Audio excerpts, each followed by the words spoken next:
Okay, welcome back. This is another edition of Pyrography and Philosophy.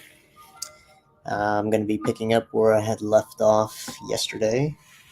At least on the pyrography, I am doing this piece entitled Valhalla for a friend of mine. So I'm continuing to do the trace. So you can see there's still a bunch of the face and some things on the bottom that I need to do, but made decent progress yesterday. I don't know how much of that you can see. And yeah, that's the actual, what it should look like when it's burned in. So I'm going to be continuing with that. I've got some harp music playing. Nothing crazy. Today is Memorial Day. It's a really pretty sunny day outside. And I was outside for a little bit, and then I felt like wanting to do a little bit more of this. And so, I'm here to do that. And I might pull this blind up a little bit just to get the light. Let's see if that works. No,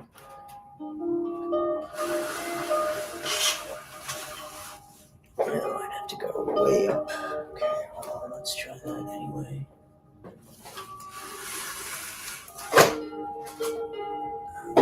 Alright, cool. Yeah, so we got a lot of light, a lot of good light. Alright. Yeah. And I'm going to continue to discuss a little bit about some of what I was talking about yesterday, which is some of the philosophy of death and just death and dying and life. I'll fill this in a little bit. Hopefully I want to get some things a little bit more darker. Pencil, especially on the bottom.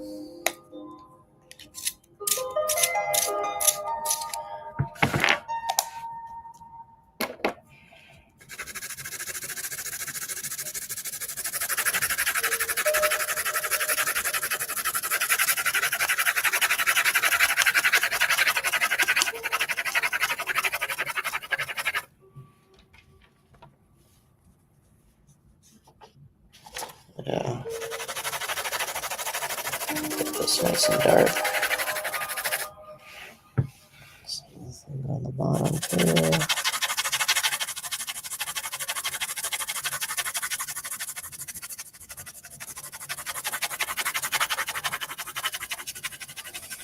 here. I was walking around the neighborhood in Forest Hills, and I always knew and remembered the houses looking amazing in Forest Hills Gardens.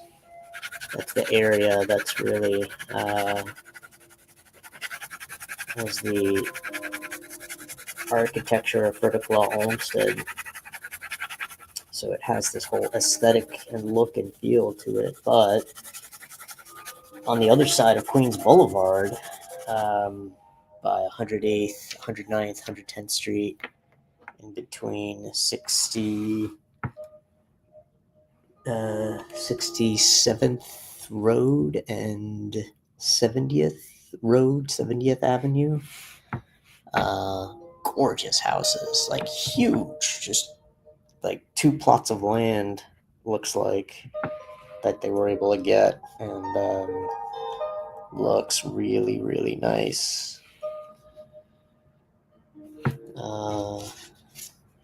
Just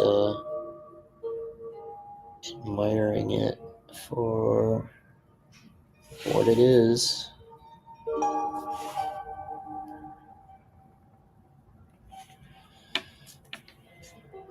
Okay, that's good.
So the book that I was talking about is called Die with Zero, and very simply, the idea is that you shouldn't live life to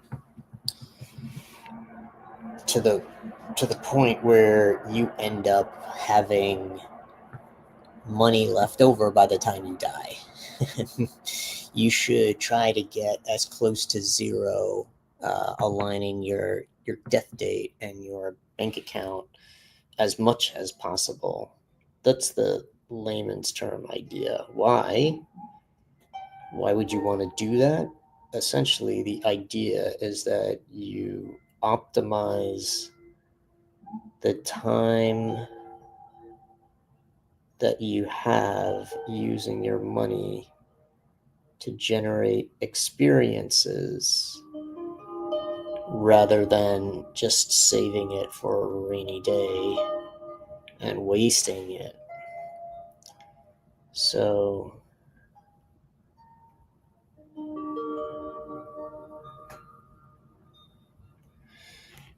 the whole philosophy is that money is a means to an end, not an end in itself.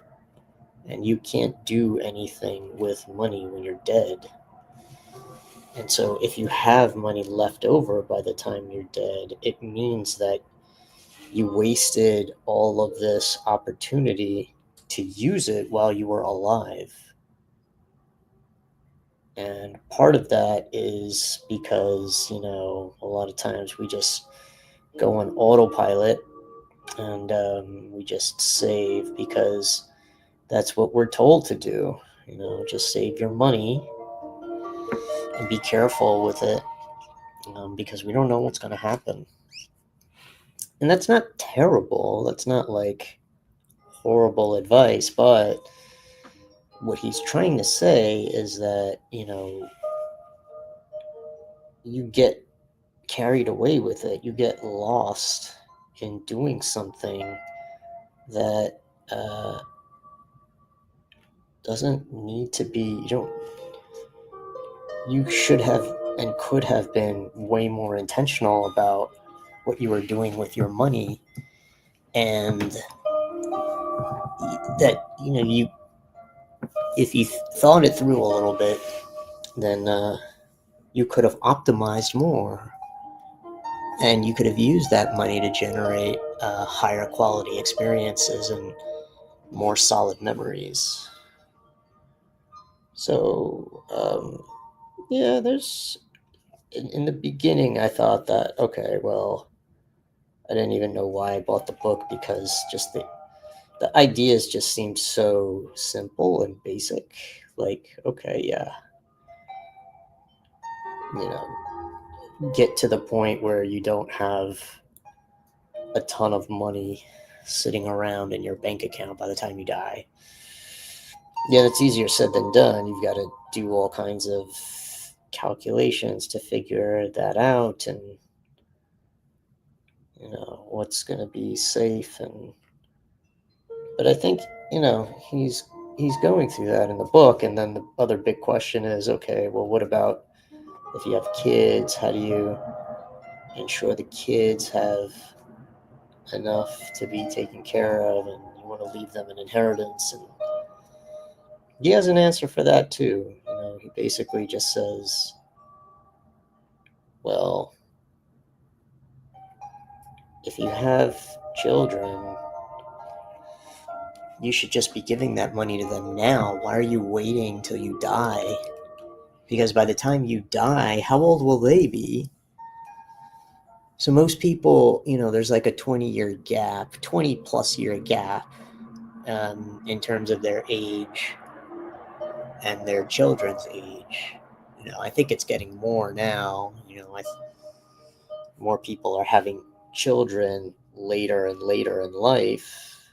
And so, that is probably changing a lot. But still, I would say that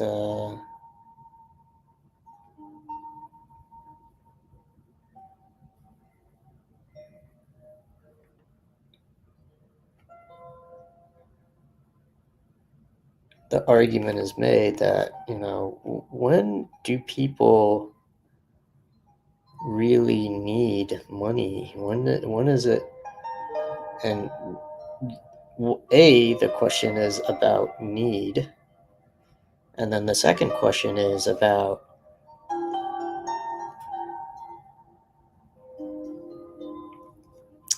maturity, and at what age should money be given to somebody in a way that they're going to be able to use it optimally and have kind of the intelligence to do that. And yeah, that's a little more subtler, but I think also interesting. Um,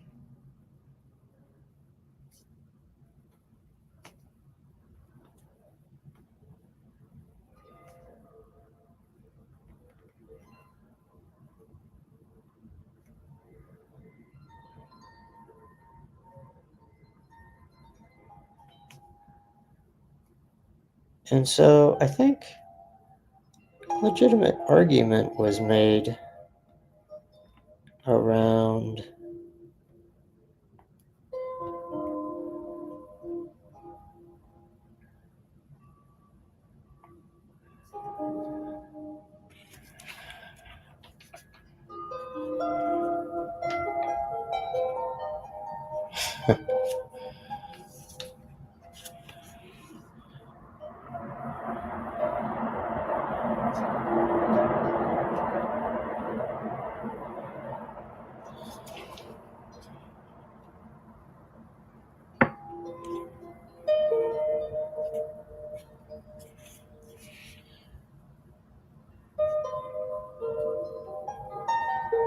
in my mind, a legitimate argument was made around, well, there's a certain age where you're going to be healthy enough to do the kinds of things you really want to do. So I think there was like below 60, people have the health, but they don't have the financial means. And above 72, they have the financial means, but they don't have the health. So the irony is oftentimes that when you get older and you're in your retirement, your quote unquote golden years, you have all this wealth, but you don't have any drive, the same kind of drive, or the same kind of strength or power to be able to use it to do the things that you kind of want to do when you were younger. So the idea is, like, why wait? Why do you want to hold off on that?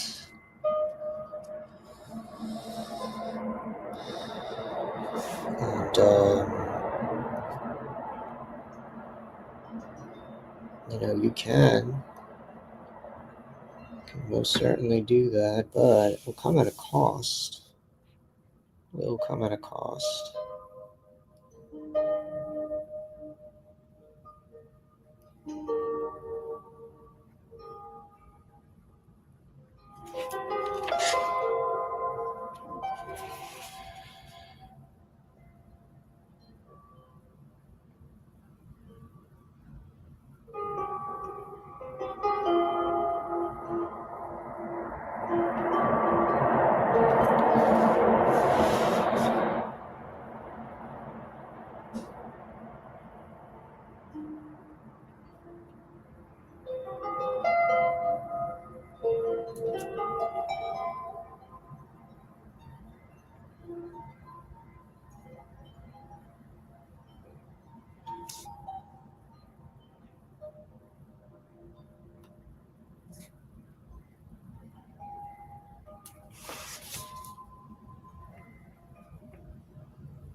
So it is making me think, I am at this weird crossroads, and I am interviewing But, you know, there's an opportunity not to go back.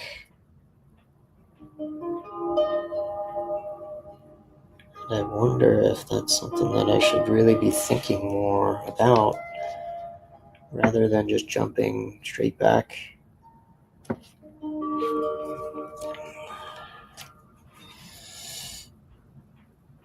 So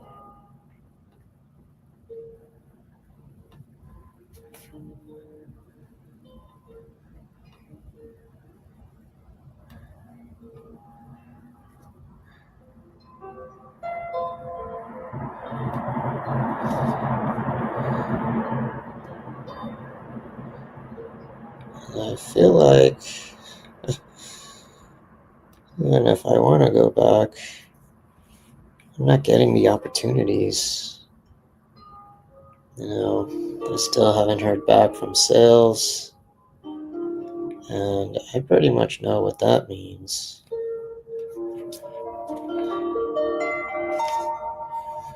It means no. I was talking to Cecil about it. He's like, yeah, I know how that goes. I know how that can be. You know, it's hard not to take things personally, but you know, you invariably do.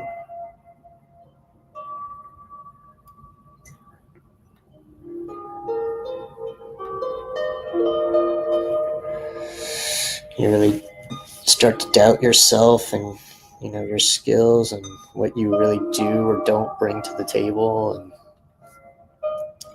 you know, what your worth and your value is, what it is in other people's eyes. And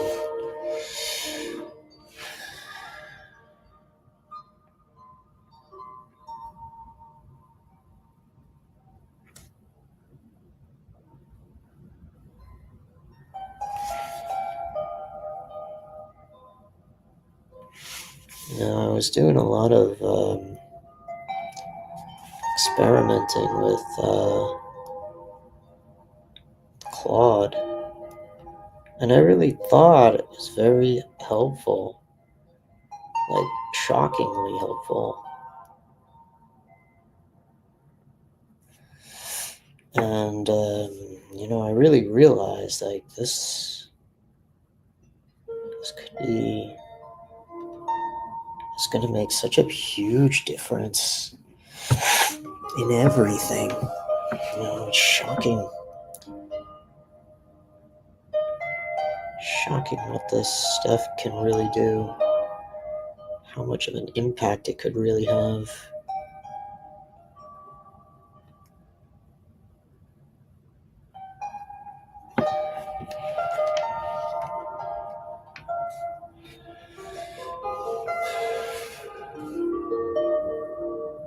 Man, this hair is really freaking hard.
Very hard.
So hard.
It's really light there. This is kind of it. It's pretty much got. It's really light at the bottom though. Hard time seeing.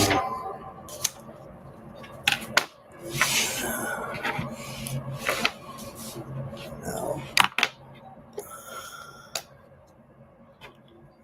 25 minutes. And 0 viewers. Just fine.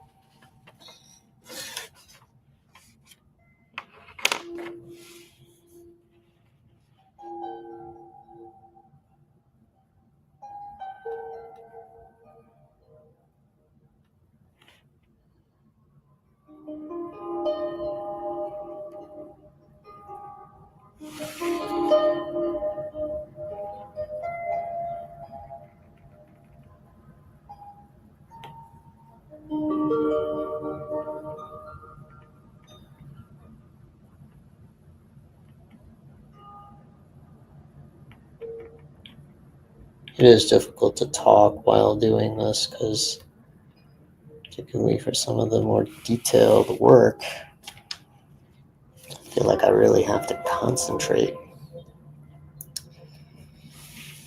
And,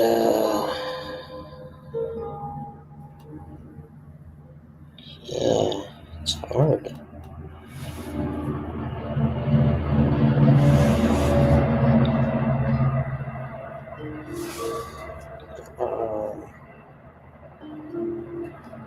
So.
Feeling hot. Feeling the heat.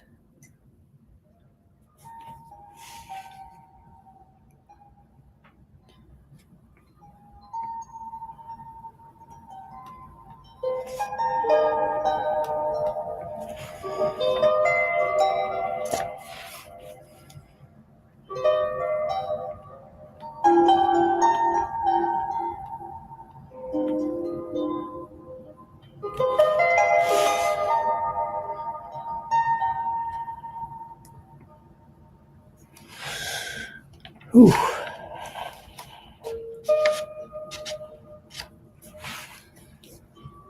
Lines are too light.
All right.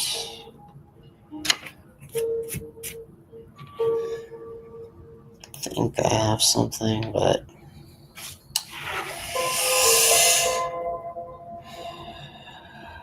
things are smudgy.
That's the last piece, I believe.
Alright, I think I'm going to pause.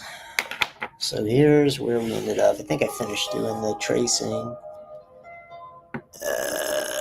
Okay, I tried to darken up some areas that I thought were light.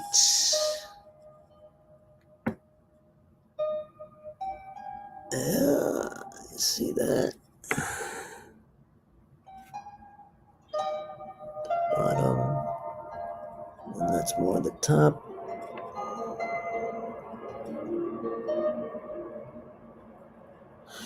Alright. Okay. I'm gonna call it. This is a short one. And I didn't really say much. Okay.